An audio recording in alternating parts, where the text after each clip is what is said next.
a country that just saw its 35-year-old former hip-hop star prime minister, named to the Time 100 list, also have to institute a 2-day weekend just to save on gasoline. It is quite the juxtaposition, isn't it? It really is.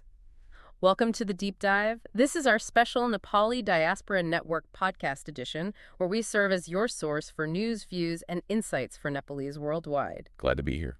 Today, we are opening up a pretty thick stack of sources from the latest Nepali Diaspora Digest. And, we're really looking at a country caught in this profound transition. Yeah, totally caught in the middle. Right. On one hand, you have these unprecedented, just breakneck political reforms. But then on the other hand, you have severe economic headwinds and the sprawling, often overlooked struggles of the global Nepalese diaspora. Exactly. The contrast between those two realities is, frankly, the defining story of the year. So whether you are a member of the global community checking in on home or just a geopolitical observer fascinated by rapid democratic shifts, we are going to decode the new Nepal emerging here in 2026. And, you mentioned that contrast. It's like you have this international euphoria surrounding Nepal's youth-led government, but it's crashing headfirst into the grinding machinery of global economics. Yeah, like hitting a brick wall. Pretty much. We are looking at an administration trying to run a sprint while tied to a very heavy, very old anchor. Well, let's examine that sprint, starting with the global spotlight. Prime Minister Balen Shah just made Time magazine's 100 most influential people of 2026. Number 14, actually. Right, number 14. Sitting on the exact same list as leaders like Donald Trump and Xi Jinping. I mean, this is the first time a sitting Nepalese leader has ever received this kind of global placement. It's an undeniable narrative high for the country. The profile really highlighted his trajectory, from this Gen Z-backed street protest movement to actually toppling the old guard. But the question becomes, what happens when the anti-establishment movement actually becomes the establishment? Right, the reality check. Yeah. And they are moving at an astonishing speed to prove they are different, beginning with total transparency.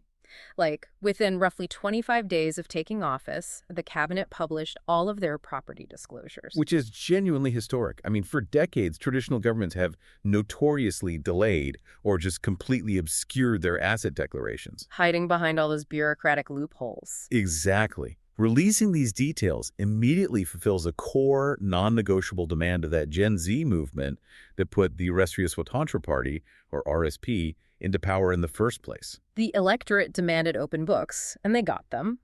But the contents of those books have completely shifted the national conversation, haven't they? Oh, overnight. The public discourse moved from a demand for transparency to this really fierce debate over the optics of wealth within an anti-establishment government. Because the numbers certainly give you pause.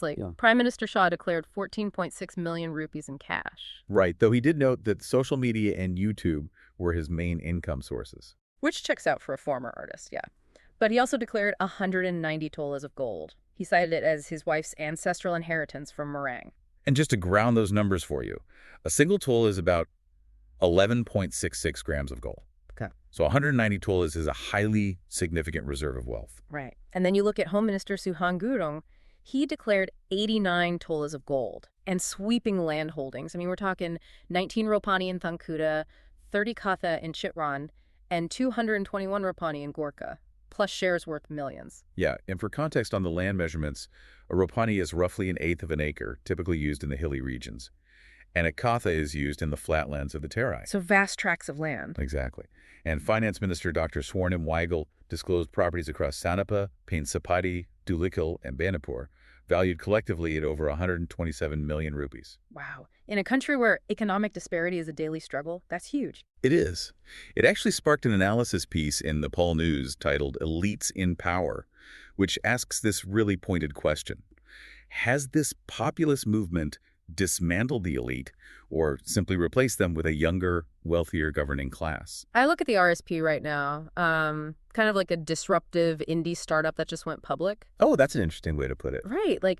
For years, they were the outsiders pitching the public on the idea that the legacy companies were corrupt. Now they have IPO'd, they run the market, and suddenly everyday citizens are looking at their cap tables and personal wealth. It naturally makes you wonder if they are changing the system or just benefiting from it. Exactly. But the assumption there is that personal wealth inherently compromises a reformist agenda, which is, a common but flawed political leap. How so? Well, is it a failure of the movement that its leaders are wealthy? Or are citizens simply so accustomed to politicians hiding their assets that honest disclosures look scandalous? Ah, I see. The transparency itself is the reform. Exactly. The real challenge for the RSP is managing the optics while the traditional legacy parties are facing their own existential collapse. Which is striking. The paralysis on the other side of the aisle is just complete chaos.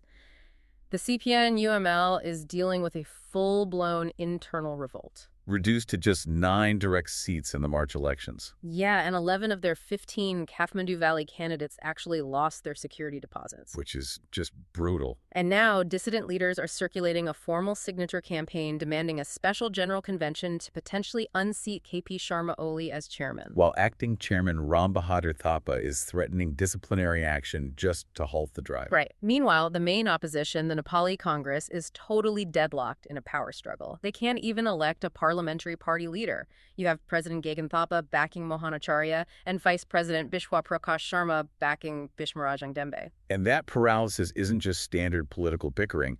It's a structural freeze, driven by a total fear of irrelevance. Fighting over a shrinking pie. Precisely. The old guard in the Nepali Congress and the UML are so consumed by internal factionalism, they are completely failing to mount any coherent opposition to the new government. Which gives the RSP unchecked momentum to push out this frantic pace of reform. Yeah, without any meaningful legislative pushback. And that takes us from the political optics to the actual machinery of the state. Because promising transparency is the easy part. Oh, definitely. Fixing a notorious bureaucracy is entirely different. The new government unveiled this 18-point national commitment draft on the Nepalese New Year. Synthesizing the election manifestos of all 6 nationally recognized parties. Right. They are capping federal ministries at 17, aiming to eliminate political party affiliations among civil service employees. And this is the wildest part, pledging to audit the assets of all public office holders dating back to 1991. A retroactive audit spanning over 3 decades is a staggering logistical challenge. To put it mildly. But honestly, it's their granular day-to-day reforms that are arguably more disruptive. Like the Zero Pending File Week campaign. Yes. The mandate dictates that any government desk must clear its files within 3 days. 3 days. Yeah. If a file sits longer than that, it triggers an automatic review. Bureaucrats who clear backlogs receive commendations, and those who let files stagnate face departmental action. Okay, here is where I have to push back on the bureaucratic optimism just a bit. Fair enough. Let's look at the actual economy. If you mandate that a mid-level official clear all infrastructure files in 3 days, but there is a nationwide shortage of bitumen to pave the roads, Right. and the construction trucks literally cannot afford the diesel to operate, aren't you just hyper-efficiently rubber-stamping a stalled economy? Well, you're confusing economic velocity with state capacity. How do you mean? A stalled economy does not excuse a paralyzed state. By forcing the bureaucracy to clear the backlog, the government is trying to ensure that when capital and resources do become available, the administrative pipes are already clear. Ah, I get it. It is like fixing the plumbing in a house while you wait for the city to turn the main water line back on. You don't wait for the water to arrive before you fix the leaks. That makes sense in theory, but the lack of water in this analogy, the capital spending gap, is pretty brutal. It really is. In 9 months, the government has only spent 23.58% of its capital budget. That's 96.19 billion rupees out of a 407 billion target. You can have the most efficient civil servants in the world, but if the money isn't moving, the infrastructure isn't being built. The spending shortfall is absolutely the Achilles heel of this administration. Part of that gap is a hangover from the September 2025 protests. Which caused, what, an estimated 86 billion rupees in infrastructure destruction? Yeah, and completely halted supply chains. But the deeper, immediate roadblock is the severe fuel crisis tying the hands of the entire logistics sector. The fuel numbers are relentless. I mean, we have seen 5 price hikes in 31 days. Diesel spiked 68% in barely 5 weeks, hitting 234.5 rupees per liter. Making Nepal's fuel among the costliest in South Asia right now. Transport fares have jumped 16.71%, Cargo rates are soaring. And somehow, despite consumers paying astronomical prices at the pump, the Nepal Oil Corporation is still losing 99 rupees on every liter of diesel. Hemorrhaging 5.75 billion rupees every fortnight. It's unsustainable. The mechanics behind those losses are tied to Nepal's total reliance on imported fuel and this subsidy model that is just crumbling under the pressure of global oil spikes. The government is trapped. Essentially, yes, they cannot pass the entire cost onto a public already squeezed by inflation, but the state cannot afford to absorb the losses either. Which brings us to April 6th. The situation reached such a critical threshold that the government instituted a mandatory 2-day weekend, Saturday and Sunday, for all public offices and schools entirely to curb fuel consumption. Shutting down the government for an extra day just to save gas is an astonishing lifestyle and economic shift. It really reveals how vulnerable the domestic agenda is to international shocks. Because, at the same time, the government just launched the National Economic Census. Right, deploying 5,000 personnel to update the GDP base year from 2010 to 2022. And they are aiming for a highly ambitious 7% annual GDP growth. But, plotting a 7% growth curve while you were rationing diesel feels a little disconnected from reality. Well, when the domestic economic engine stalls like this, a country naturally leans on its external lifeline. And for Nepal, that lifeline is the global diaspora. Remittances from abroad are basically the bedrock of the national economy. Exactly. Yet, the policy framework surrounding the diaspora remains deeply dysfunctional. Which brings us to the non-resident Nepali, or NRN, citizenship gap. Spotlight Nepal recently published a pretty stinging analysis outlining a profound failure of governance here. Regarding Article 14, right? Yes, Article 14 of the 2015 Constitution. It grants NRN citizenship to people of Nepalese origin who have acquired foreign nationality. It promises them economic, social, and cultural rights. But the crucial caveat is that those constitutional rights must be defined and enacted by federal law. And it has been 11 years since the Constitution was adopted. And that enabling legislation has never been passed. The Annapurna Express highlighted that while granting full dual citizenship with voting rights might require a complex constitutional amendment, implementing the existing NRM provision only requires regular parliamentary action. So it's not a legal puzzle. Not at all. It is a lack of political will, mostly driven by lingering anxieties among the old guard about foreign influence and dual loyalties. It is the equivalent of the government handing the diaspora a VIP ticket to an exclusive club 11 years ago. But every time a diaspora member shows up to invest or reclaim their heritage, the bouncer says, "We haven't actually built the door yet." That's a perfect analogy. You cannot buy property securely, you cannot invest capital freely. You're just trapped in a perpetual legal limbo. And the tragic irony is that while Nepalese abroad are locked out of their own country's legal framework, they are incredibly exposed to geopolitical crises in their host countries. The situation in the Gulf over the past week perfectly illustrates that vulnerability. Qatar abruptly tightened airspace restrictions amid the escalating U.S.-Iran conflict. Consequently, Nepal Airlines had to cancel all flights from Kathmandu to Doha. And Doha is the primary transit hub for Nepalese migrant workers. The human cost of a simple flight cancellation is just staggering. You have workers who have taken out high-interest loans stranded in Kathmandu. The government's emergency evacuation platform suddenly has 86,000 Nepalese registering for rescue. Labor permits for 12 different countries are frozen. And honestly, most heartbreaking of all, there are 38 bodies of deceased workers stranded across the Middle East. Their repatriation delayed indefinitely because the airspace is closed. It's tragic. It really is. And you have to remember, the diaspora provides over 40% of Nepal's total remittance inflows from the Gulf alone. They keep the national economy afloat, yet they are treated as an afterthought in domestic law and left utterly defenseless against global geopolitics. And this insecurity spans the globe. I mean, look at the United States. Right, the TPS situation. The legal landscape for temporary protected status in the U.S. is currently on a knife edge. The U.S. Supreme Court is hearing arguments this month on cases regarding Haiti and Syria. And while those cases aren't about Nepal directly, the precedent they set will determine the fate of over 7,000 Nepalese whose TPS was effectively terminated by a lower court stay back in February. Exactly. A procedural ruling in Washington, D.C. could instantly strip thousands of Nepalese families of their legal right to work and live in the U.S. And the threat of deportation is not theoretical. Since the start of the second Trump term, 585 Nepalese have already been deported. You would assume this relentless friction, being locked out of property rights at home, stranded by missile strikes in the Middle East, and facing Supreme Court rulings in the U.S., would completely fracture the global Nepalese community. You'd think so. But historically, state failure or systemic stress triggers the exact opposite reaction. People lean heavily into their cultural networks. Resilience really is the defining characteristic of the Nepalese diaspora. When the political and economic systems fail to provide stability, culture and community become the stabilizing forces. We saw that profoundly with the arrival of Naya Barsha 2083. The new year brought a wave of cautious hope. Back in Nepal, the Biscuit Jatra Festival in Bhaktapur drew thousands. Where they construct those massive wooden chariots carrying deities. Yeah, and the community engages in this massive traditional tug-of-war through the streets. The tug-of-war in Biscuit Jatra is such a fitting metaphor for the country right now.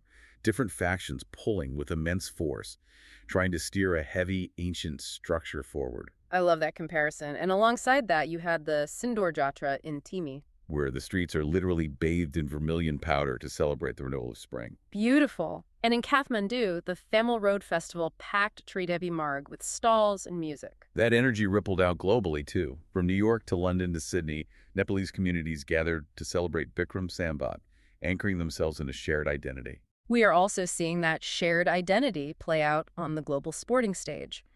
Cricket has evolved into a really powerful unifying force. Definitely. Right now, Nepal is hosting the crucial ICC Men's Cricket World Cup League 2 Tri-Series at the TU International Cricket Ground in Kirtipur. Facing off against Oman and the UAE, followed by a series against the USA and Scotland. And the stakes for the men's national team are incredibly high. They're sitting in 7th place with only 5 wins from 20 matches. So they must secure a top 4 finish to earn an automatic spot at the 2027 World Cup qualifier. Right. But even here, global geopolitics intervened. Yeah, I found it incredibly ironic that a local cricket tournament couldn't escape the Middle East conflict. These matches were originally scheduled for March, but had to be postponed to April because of the airspace and security disruptions in the Gulf. The team is carrying the hopes of millions, but they are still subject to the whims of global events. It is an unavoidable reality for a highly integrated nation. And, while the men's cricket team enjoys this major home series and widespread support, we do have to acknowledge the systemic struggles facing women's sports in Nepal. It's a stark contrast. The women's national football team recently had to withdraw from the FIFA series.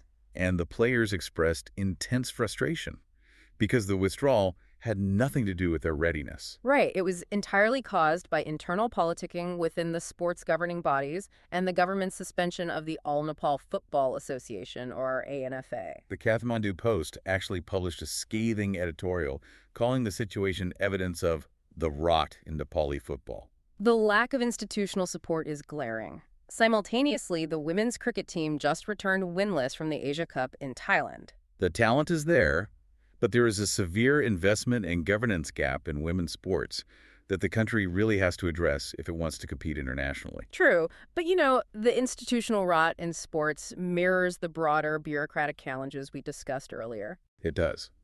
But the diaspora is no longer just watching these failures from afar and sending money home to patch the holes. We are witnessing a real maturation of the global community. They are building powerful new networks to address these issues strategically. A perfect example of that is the upcoming Nepal Discourse at Harvard University. Which is the first ever Nepal summit hosted at an Ivy League institution. It is. They are anticipating over 400 participants and 30 speakers, including heavy hitters like F1soft's Biswas Dakal and the World Bank's David Sislam. And they are not just gathering to network, they are tackling massive subjects like artificial intelligence, the future of work, and strategic diaspora engagement. That summit represents a crucial pivot.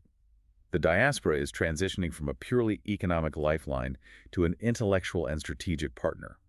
They're organizing to influence the future of the country's digital and economic policies. So whether it is 400 professionals shaping policy at a Harvard summit or millions of people pulling a chariot through the streets of Bhaktapur, the global Nepalese community simply refuses to be sidelined by the friction of the state. Absolutely. And speaking of that global community, if you are listening over in the UK, we want to point you toward a fantastic resource, belayit.uk. Oh, yeah, that's a great site. It is a dedicated classifieds platform specifically designed for Nepalese living in the UK. So if you are looking to navigate the housing market, find a new job, check out local community events, or just want to support Nepalese-owned businesses in your area, Balayat.uk is a brilliant tool to keep the community connected and thriving. Grassroots platforms like that are exactly how the diaspora builds the resilience to weather the kinds of global and domestic storms we have mapped out today. And we have certainly mapped out a complex landscape today. We covered a lot of ground. We started with the narrative high of Prime Minister Balen Shah's Time 100 recognition and the dizzying, historic speed of the cabinet's property disclosures. Then we dug into the grinding reality of a stalled capital budget and a fuel crisis so severe it forced a two-day weekend. And we explored the profound legal and geopolitical hurdles facing the diaspora, from the paralyzed NRN citizenship laws to stranded flights in the Gulf and TPS uncertainty in the U.S. It is a defining moment for Nepal.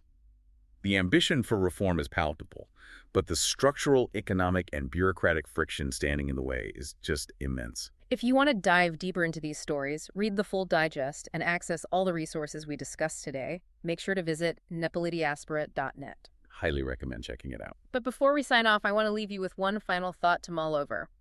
We have talked extensively about how the failures of the state have pushed millions of Nepalese abroad, creating this powerful, resilient, global network. But imagine if this new youth-led government actually succeeds. If they execute their ambitious economic and digital reforms over the next 5 to 10 years, creating real opportunity at home. Will the fundamental need for a diaspora shrink as more Nepalese choose to stay and build their lives in Nepal? Or will a stronger, wealthier Nepal simply transform the diaspora into an even more formidable, globally integrated network? Think about that. Thank you for joining us on this deep dive.